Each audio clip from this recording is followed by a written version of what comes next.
తెలంగాణలోని చారిత్రక కట్టడాల్లో హైదరాబాద్లో ఉన్న గోల్కొండ కోట అత్యంత ప్రసిద్ధమైనది. నగరానికి పశ్చిమంగా సుమారు 11 కిలోమీటర్ల దూరంలో ఉన్న ఈ కోట అద్భుతమైన ఇంజనీరింగ్, శబ్ద వ్యవస్థకు మరియు ప్రపంచ ప్రసిద్ధి చెందిన వజ్రాలకు ప్రతీక. కాకతీయుల కాలం ఈ కోటను 11వ, 13వ శతాబ్దాల మధ్య కాకతీయులు మట్టి కోటగా నిర్మించారు. కాలక్రమేణా ఇది ముసునూరు నాయకులు బహమనీ సుల్తాన్ల చేతిలో మారింది. 16వ శతాబ్దంలో సుల్తాన్ కులీ కుతుబ్ షా దీనిని తన రాజధానిగా చేసుకొని 120 మీటర్ల ఎత్తైన గ్రానైట్ కొండపై నల్లరాతితో శత్రు దుర్భేద్యమైన కోటగా విస్తరించాడు. 1687లో మొఘల్ చక్రవర్తి ఔరంగజేబ్ సుదీర్ఘ పోరాటం తర్వాత దీనిని ఆక్రమించడంతో కుతుబ్ షాహీల పాలన అంతమైంది.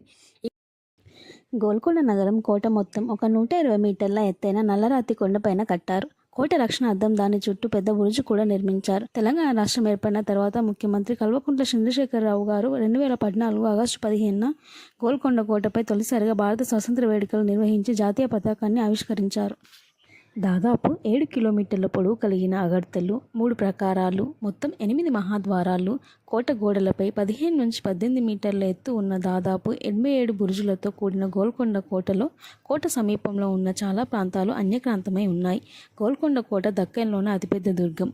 వజ్రాల గనిగా పేరొందిన కోట గోల్కొండ. ఇంతటి విస్తీర్ణం, వైవిధ్యం, వాస్తువైభవం ఉన్న మరొక కోట దక్షిణ భారతదేశంలో లేదు.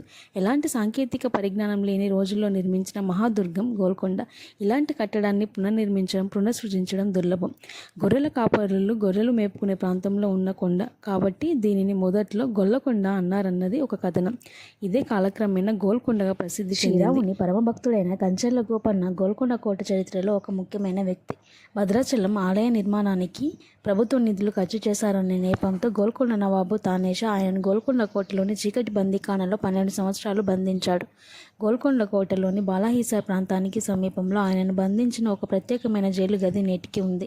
పర్యాటకులు ఈ చారిత్రక ప్రదేశాన్ని సందర్శిస్తూ ఉంటారు. గోల్కొండ జైలు గదిలో ఉన్నప్పుడు రామదాసు తన కష్టాలను భరిస్తూ శ్రీరామునిపై ఎన్నో భక్తి కీర్తనలు రచించాడు. జైలు రాతిగోడలపై ఆయన స్వయంగా చెక్కిన శ్రీరాముడు, లక్ష్మణుడు, ఆంజనేయుని శిల్పాలను నేటికి మనం చూడవచ్చు. గోల్కొండ కోట ప్రవేశ ద్వారం వద్ద చప్పట్లు కొడితే కోట పైభాగానికి వినిపిస్తుంది. కోటలోకి ప్రవేశించే ప్రతి సందర్శకుడు ఇలా ఒకసారి చప్పట్లు కొట్టి ఆ అనుభవాన్ని సొంతం చేసుకుంటారు.